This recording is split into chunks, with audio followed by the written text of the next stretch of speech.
서울중앙지검 반부패 강력부에서 수사를 하고 있는 것이 좀 추석 전에 윤석열 전 총장, 윤석열 후보의 부인 김건희 씨를 소환 조사한다고 그러네요. 왜 그럴까요? 왜 또 추석 전에 그것도 뭐 지금 오래된 그 유명한 도이치모터스 사건을 또 수사를 벌여야겠다 해가지고 지금 언론에 쫙 나는 거 보면 그쪽에서 언론 불애를 했다고 봐야죠. 우리가 지금 이렇게 수사를 열심히 하고 있는데 아마 추석 전에는 소환이 불가피하네 뭐 이렇게 딱 흘렸다고 봐야 한단 말이에요. 그러니까요. 이게 결국은 지금 이제 크게 기간을 보면요. 도이치모터스인데 그 주가 조작 사건이거든요. 예. 도이치모터스 있잖아요. 이 도이치모터스가 이제 그 2009년에 그 상장을 했어요. 예. 2009년 예. 1월 달에 코스닥에 그 상장을 했거든요. 예. 근데 그 도이치모터스가 상장하고 나서 이제 그 2010년에서 11년 요때쯤 이야기예요.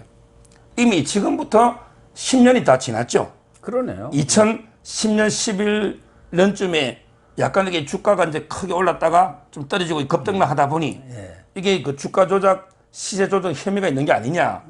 이런 식으로 이게 과거에 있잖아요. 2013년에 이미 8년 전에 경찰이 조사했던 사안이에요. 이미 2013년에 경찰이 내사하고 다 조사했어요. 청문회 때도 뭐 얘기가 많이 나왔었잖아요. 그런데 아무 이제 증거가 없고 그때 그 도이치모터스 대주주 그 회장이 그 권오수라고 있습니다. 예. 권모 씨라고 보통 나오죠. 예. 뭐 실명 밝혀도 뭐 도이치모터스 이제 그 회장이 권오수가 있는데 이분이 그 대주주로 있던 두창섬유라고 있거든요. 두창섬유. 예. 거기에 그 김건희 씨가 두창섬유로부터 이제 도이치모터스 8억 산 거 있잖아요. 요거 가지고 계속 이제 꼬투리를 잡고 있거든요. 근데 아니 그거 주식 8억 산 거 외에 아무런 주가 조작의 증거가 없으니 이미 2013년에 내사 종결로 끝난 사안을 이걸 이게 최강욱이 있잖아요. 그 유명한 열린민주당 대표. 최강욱이하고 또 이게 막 고발을 한 거예요. 짝퉁당 대표죠. 그것도 언제 고발했냐? 그것도 이게 1년 6개월 전이야. 그게 작년 2월 달에 고발한 거예요. 그러니까 검찰에서 1년 6개월 동안 1년 6개월 동안 조사해보니까 또 흔적이 없어요. 그래서 이제까지 이게 조사를 못했던 건데 자 그러면 이게 이제 와서 왜 소환 이야기가 나오느냐? 김건희 씨하고는 아무 관계가 없어요. 근데 문제는 이제 그 또 김건희 씨 그 엄마 장모 있잖아. 장모 최모 씨도 이게 그 아까 권오수 회장 접근하고 주식을 하면서 이제 그 IP 있잖아요. 컴퓨터. IP 우리가 뭐 주식 모르면 누구한테 좀 맡길 수도 있잖아. 그 IP가 이제 그 동일한 계좌에 장모가 즉 엄마가 이게 접속한 흔적이 나오니까 근데 그게 최종적으로 접속된 게 보니까 2012년이야. 이게 왜 중요하냐면 주가 조작은 공소시효가 10년입니다. 예. 그러니까 아직 남아있네요. 10년인데 이제 공범 중에 한 놈이 마지막 접속한 게 2012년이니까 내년까지 공소시효가 있는 게 아니냐. 이래가지고 이게 무리한 조사하는데 이거는 또 김건희 씨하고 아무 관계가 없어요. 그렇군요. 이거는 이게 장모가 장모 이야기고. 장모가 아는 어떤 사람이 IP 접속이 있는데 그것도 이게 그냥 IP만 똑같다는 이유로 우리가 보통 이게 주식 1인 매매 하거든요. 그 조작했다는 아무 증거가 없어요. 이런 식으로 이게 저는 무리하게 김건희 씨 거는 이미 다 공소시효 지났고 거기에 장모가 아는 사람이 IP가 2012년 마지막 접속됐다. 요 하나만 가지고 이렇게 수사를 확대해서 김건희 씨를 소환하는 거는 결국에 개망신 줘가지고 추석에 밥상머리 있잖아. 그 민심 있잖아. 어떻게 한번 잡아보겠다. 저는 이런 의도로밖에 안 보이는 거죠. 그러네요. 결과적으로 보면은 검찰이 정치를 하겠다는 정치검찰의 본색을 드러낸 건데 추석밥상에 올려가지고 윤석열이는 그렇게 말이 많아. 그 부인이 참 이상한 사람이야. 뭐 이런 식의 인식을 주려고 하는 거 아니겠습니까? 그동안 엑스파일이다. 무슨 줄리 사건이다. 무슨 학력 위조다 했는데 그게 다 사실이 아닌 걸로 드러나 버렸잖아요. 오히려 역풍이 불었잖아요. 지난번 줄리 벽화 문제 같은 것은. 그러니까요. 그러니까 솔직히 이거 뭐 김건희 씨는 모르겠지만 장모 쪽에는 조금 뭐 여러 가지 건수를 잡으려면 잡을 수는 있는 것 같아요. 근데 문제는 이게 주범이 없잖아요. 아까 저는 이게 대표가 권오수 씨라니까. 근데 권오수 씨를 내사하다가 한 번도 소환도 못했어. 그러니까 이게 주가 조작 잡힌 사람이 있어야지 뭐 공범이 되고 뭐가 되잖아요. 처벌된 사람이 없어요. 아까처럼 이게 뭐 A모 씨가 접속했다 이것만 있지 A모 씨도 잡혔냐 그것도 아니다 말이에요. 그러니까 주가 조작에 아무 실체가 없고 뭐 주범이 있어야지 장모나 부인이 연루됐다는 말은 공범이잖아. 예. 근데 아무 주범이 없고 오늘 이게 그 김경진 변호사도 방송에 나와가지고 그러지만 권모 씨가 한 번도 소환도 안 받고 대표가 아무 무관한데 어떻게 공범이 있을 수 있냐 이런 식으로 이게 항변하더라고요. 제가 이게 이 사건을 얼마나 면밀하게 봤겠습니까? 제가 그렇겠죠.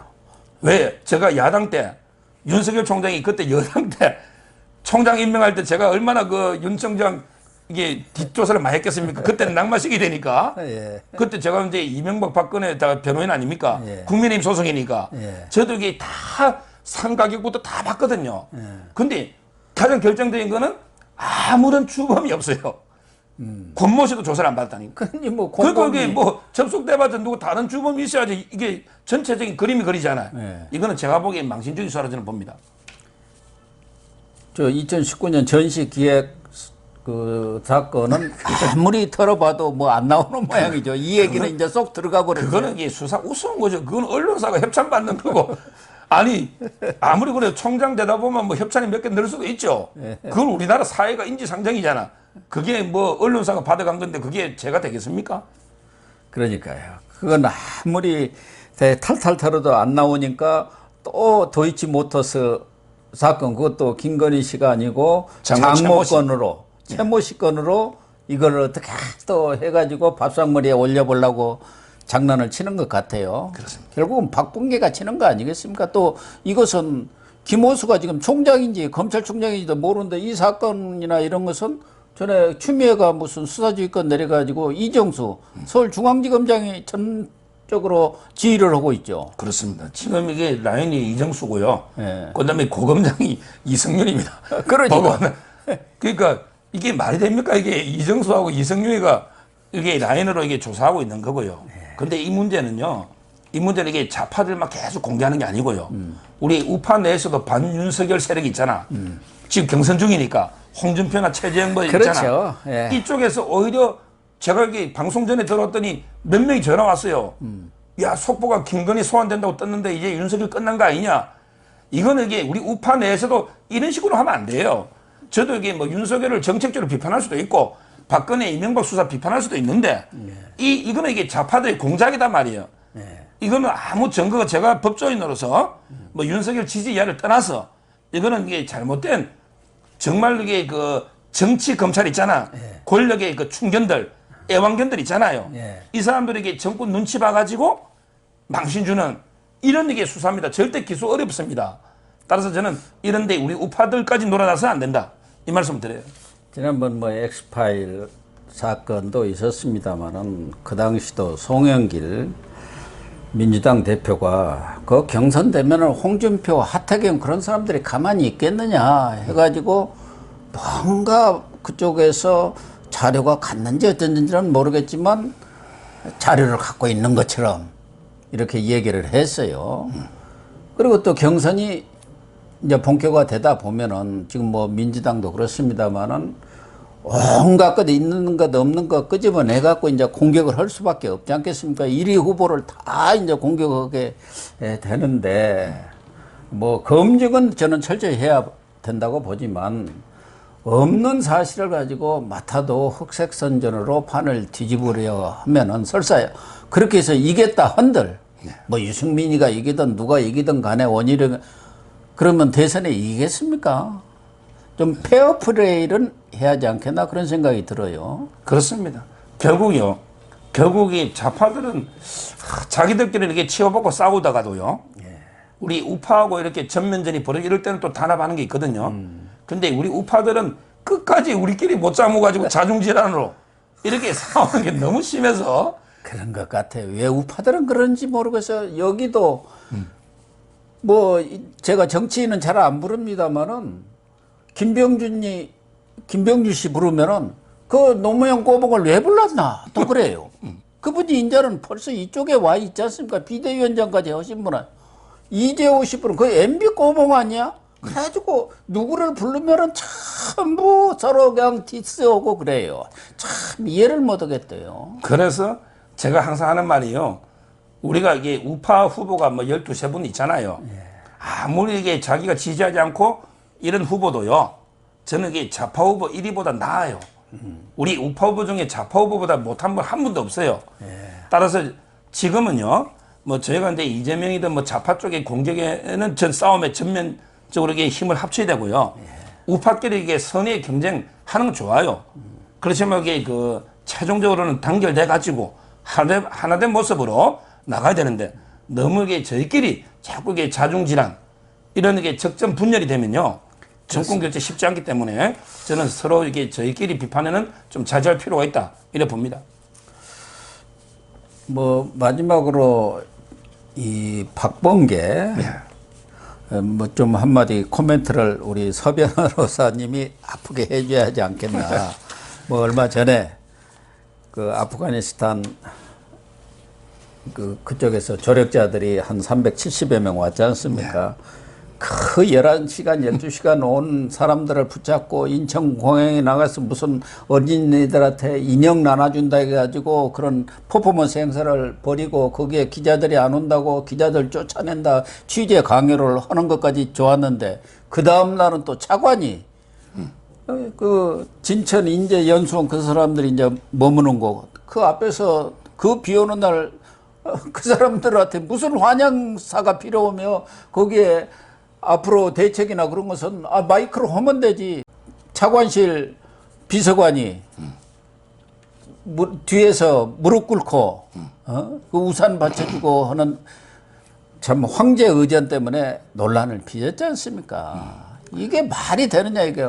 그런데 오늘 뭐 대서특별히 됐습니다마는 법무부 산하보호관찰소에서 제대로 관찰을 해야 할 그 범인이 전자발찌죠.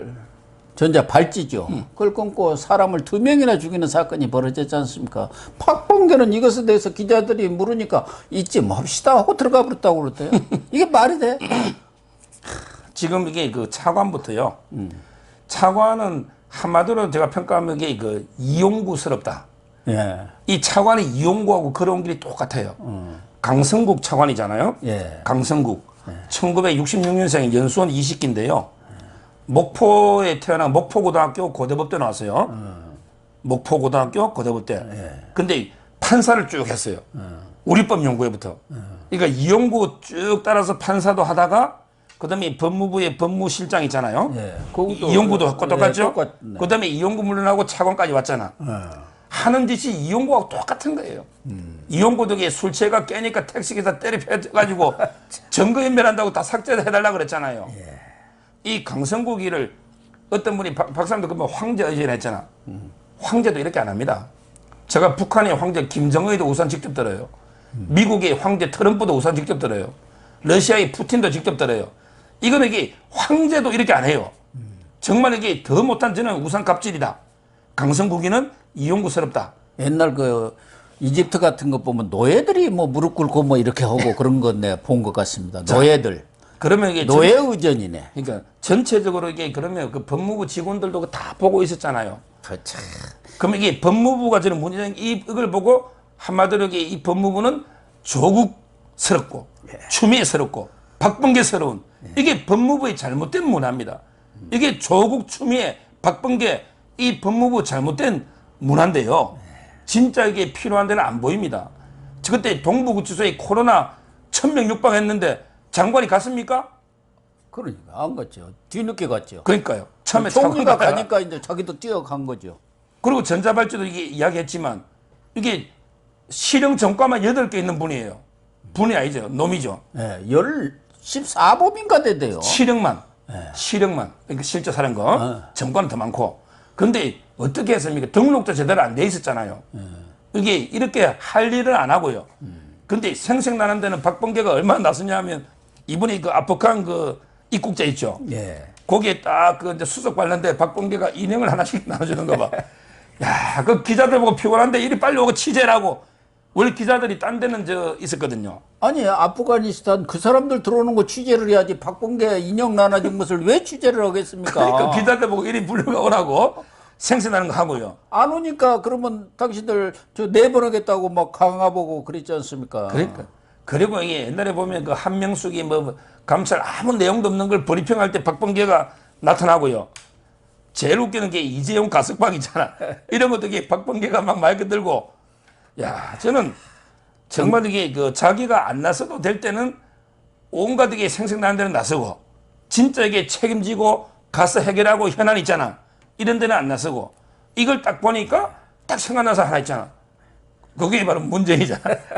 문재인부터 막 백신이도 생생나는 데는 온 데 나서고, 진짜 이게 책임진 대로 쭉 침묵하잖아. 유유상종이란 말이 딱 맞는 것 같아요. 예. 정말 이게 그 뭐 같은 정권에 문재인, 그다음에 조국, 추미애, 박범계 그 밑에 이게 강성국이가 그러니까 이게 노는 게 아닌가 이렇게 저는 평가합니다.